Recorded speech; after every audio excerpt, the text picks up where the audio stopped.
we're going to hear from today. J-Mac, who sticks out to you? Who can you not wait to hear from? Oh, I want to hear what Drake May has to say. Does he have his track shoes on and ready to run when that offensive line starts letting people through? Man. Dan, anybody for you? I would love for the NFL to come out and say they're going to flex that game between Baltimore and Washington in primetime. Oh, wow. All right. So more coming your way throughout the show. We're so glad that you're with us here. Let's get to the breaking news from yesterday. The Jets firing head coach Robert Saleh after losing to the Vikings in London. Today, we heard from Aaron Rodgers for the first time since the move was made. He joined Pat McAfee. I love Coach Saleh. We have a very solid relationship. As far as any of the ridiculous allegations out there, I'm not going to spend more than one sentence in response to it, and that is that I resent any of those accusations because they're patently false. A lot of stuff is right in front of us. You know, starting with this week, a division opponent, a chance to get to 3-3 and be tied for the division lead. We have 12 games left. It's a long season, and I think there's a lot that's in front of us, and I'm excited about getting back to it tomorrow. 2024 was supposed to be a new era for the Jets with Aaron Rodgers under center for a full season. Ooh. However, through 5 games, look at that. The Jets have the same record and have scored the exact same amount of points as they did through 5 games last season. They're also averaging virtually the same yardage per game and have actually been less efficient per play. Hawk, is this change good for Rodgers? I think it will be. I think Aaron Rodgers at 40-plus years old, it's tough to find juice players that towards the end of our careers, it was a little different. And I think the narrative around this coaching change is actually the kind of thing that motivates Aaron Rodgers personally. As it pertains to the offense, I don't think removing Robert Saleh from this organization does anything for this football team. Like, literally nothing, because it's not going to help your offensive line issues. It's not going to help you get a run game. It's not going to help the passing issues that have been the same this year as last year, as you just pointed out. And even when I look at the offense from even when Mike LaFleur was the offensive coordinator for this team, under Nathaniel Hackett, it has regressed, no matter who's at the quarterback position. So until they address that, as it pertains to X's and O's, nothing changes with this move. And I look at it where when you're not performing, somebody has to be the scapegoat. And we're talking about a team that's playing on Monday night for a chance to be at the top of the division, or what Rodgers just said. I've never seen a team where you fire your coach in the middle of the season, an interim takes over, and now this team just takes off and they're playoff now and they're winning a ton of games. I was a part of a coaching change that was in 2015. We fired Ken Wisenhunt when I was with the Tennessee Titans. Mike Mularkey takes over. We win that very next game in New Orleans. We beat Drew Brees. We went on to win one game after that. Oh, man. It's always that one after that. No, I just think about it. When you fire your coach, you're getting a head start on the next season. Yeah. So them letting go of Robert Saleh, the guys in the locker room love him. So I'm looking at it, and you keep hearing them say, like, we have to be accountable. Players have to be accountable. So if we're saying that he wasn't doing that as a head coach, who are the players or who are the people within the organization that aren't being held accountable? That, to me, seems like more of the issue. You know what's going to help that offense? Not playing Denver and Minnesota in back-to-back weeks. You know, those teams, 5 games in, the only quarterback over really the 10 games span between both of them and 5 is Geno Smith has played well. J-Mac, I get your point. Here's my pushback to this, and I think you heard this with Aaron today on McAfee Show. Dude, this is not a save-the-season move. I honestly do not believe that. If you're Jeff Ulbrich, the new head coach, you walk into that team meeting like, fellas, we are a snap away from being 3-2. We are 2 plays away from being 4-1. They got the Bills, the Steelers, and the Patriots in their next 3 weeks. They could very easily be 5-3. Very easily be a 5-3 football team. And everything, we got a great defense, 2 good young backs, a really good young wide receiver, pass-catching tight ends. We'll see if they add another wide receiver and a defense that's lights out. This is not panic mode in New York. I honestly feel that this team is going to end up exactly where I expected them to be. You know, we just haven't been playing consistent football on offense. And obviously I didn't play well in either of them, but we just don't play very efficiently. As we know, the definition of insanity is doing the same thing over and over and expecting different results. There has to be some change, you know, even just as small as change. You know, I'm on board with whatever he decides as far as the offense goes, and we need as players to take accountability for what's happening. Well said by Aaron Rodgers and Hawk. So What does it look like when someone says we aren't playing consistent enough on offense and efficient enough on offense? Where you go back to the London game. First 4 drives, so it's long, but hang with us because I want everyone at home to see how the games and then the drives start. This is first down. One of the things you got to do on first down against the Minnesota Vikings is you play efficient or explosive football on offense. I want to run the football on first down. Let's get to second down. Just pay attention to these 2 players because what you're going to get is a run, and it starts to look good, and all of a sudden, 2 unblocked defenders. So instead of getting into 2nd and 6, offensively, I'm now in 2nd and 9, not where I want to be. Okay, second down, I got to get a good, efficient play because I want to then get to third down. What you're going to get is a deep out to Garrett Wilson. We want play action pass. Let's get a good chunk completion. I love this. Now, here's the reality. Aaron Rodgers is going to miss this throw to Garrett Wilson. That's a miss on Aaron Rodgers. It's also a miss at worst case. You got to check down to Breece Hall right there. Third down doesn't even come into play, but Aaron Rodgers is going to sail that ball. So first down, bad, efficient run. Second down, a missed opportunity. Now we're in 3rd and 9. Aaron Rodgers is going to signal because what do you got with Minnesota's defense? We got 7 up. We know that's an issue for anybody. They're going to kick the ball out to Garrett Wilson, and you're going to sit there and say, hey, that's a great play. No, it's not.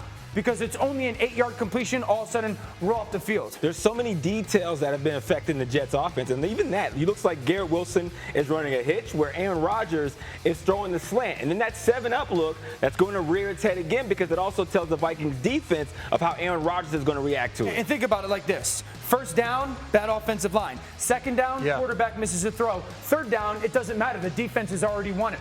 So next drive, this is first down. Remember, efficient or explosive. They're going to call almost a perfect play. They're going to get a receiver screen into backside pressure. You can't call a better play if you're an offense. Love it. You get pressure off this back angle, and you're going to sit there and go, that's perfect for us because we're going to get that perimeter wide receiver screen. If I just froze this up top, if I froze it right here, you'd sit there and go, man, we're going to get a home run here. Garrett Wilson is going to follow those blocks, and we called a perfect play into that screen. But those guys make plays on defense. They make plays on defense, but also his detail, Dio, because look, you're going to line up at the bottom of the numbers, and as you watch Garrett Wilson, he's going to take 3 steps up, he's going to come back, and he's going to pause. Well, you have to realize that wide receiver, that alley, you need to help these offensive linemen out. They're running in space. Come towards the ball. There has to be a loop here, and this is the alley that you want to hit because the defenders are going to flow that way, and you're going to bring those blocks to the offensive lineman versus them getting the chance to split it and blow this big potential play up. Because when you don't, you got the big bear out here trying to dance with a little guy, and he has no shot, and Gilmore does a great job making that guy miss, making an open field tackle. So there's a capable play there as a first down offense. Now, 4 yards, great, but we lose the opportunity of being explosive. Now we get to second down. Again, you're trying to get to 3rd down and 3. 3rd down and 4 against this Minnesota offense. They're going to run the football, and I want everyone to pay attention here. We get a split double team backside against our tight ends. That is, for me, I sit there and go, you're capable, we're double teaming you, but everybody is taking their turns in this Jets offense of kind of ruining drives. So now you have, instead of a positive yard, we're in now 3rd and long again. What are we going to get? Well, we want to get Garrett Wilson the football. So you're going to get an opportunity to throw a little bit of a high-low route to the bottom. There's no pressure blitz-wise when it comes to Minnesota's defense. Aaron Rodgers has made this read and throw many times in his career. What you have is this little out route, and then Garrett Wilson, Aaron, you're going to see throws this ball at Garrett Wilson's back shoulder. But Garrett Wilson flattens this route off, and there's a miscommunication between him and that wide quarterback when it comes to getting a huge 3rd down completion.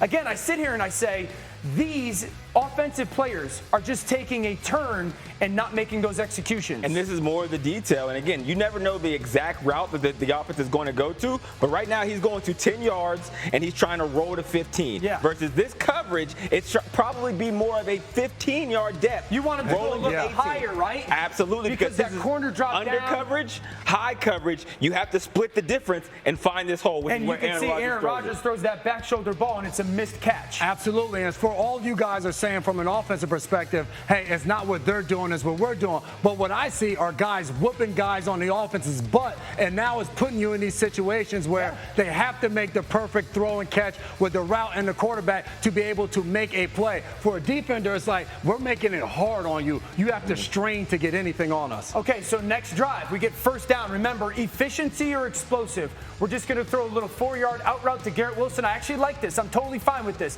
Exactly what we want to do. Right now, Now we're in 2nd and 6. We got to stay out of those 3rd and longs. That's been the story of our first 2 drives. Now we get into 2nd down. We're going to have the opportunity to get a double move at the bottom of the screen to Allen Lazard. Love it. 2nd down. Allen Lazard's going to win on his route, and then all of a sudden we drop the football. Ooh. So now we're into 3rd and long again. Everybody on our offense. The quarterback misses a throw. The offensive line gets beat. Our tight ends don't run block. We don't get anybody. And now what are we going to get? This is what we want. Exactly. Defense. This You is what guys we want. defensively want what, J-Mac? That's We want the opportunity to give you this look of what you just circled. 7 up. Now for Aaron Rodgers, who's coming? The last time they came, you throw the quick slant. We know Rodgers is an older quarterback. He's not moving. He's not running around to create extra time. The ball has to come out quick.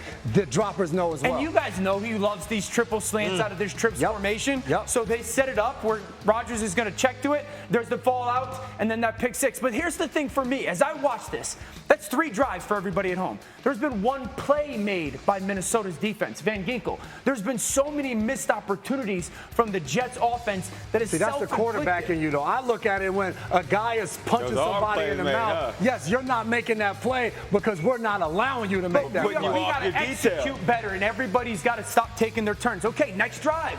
Now we want to get a run to the right to our double tight end formation. This is actually blocked well by basically everybody in this offense. We're going to go out there. We got a double team here. This is the double team that's got to win, okay? That's a good start for us offensively. We get that double team. But wait, another unblocked defender. So instead of getting a first down run that goes for 7-8 yards, okay, now we're in 2nd and 8 again. Again, we got to be efficient. Great. Let's call a screen pass to Braylon Allen. Let's just make sure we get our back out in space.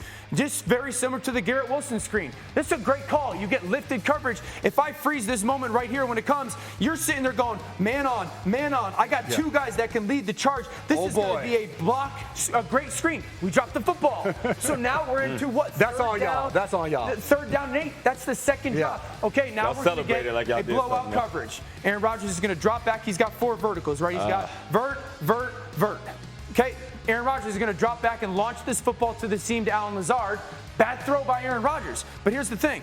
Are you more willing to take a check down on 3rd down if you maybe ran the ball better on 1st down or if you caught that screen? Because the thing is, as Minnesota plays their coverage and they're going to fire those 2 safeties out and they're going to carry vertical up top, you're going to see a check down again be another viable option for this offense. There's that screen pass that was dropped on 2nd down.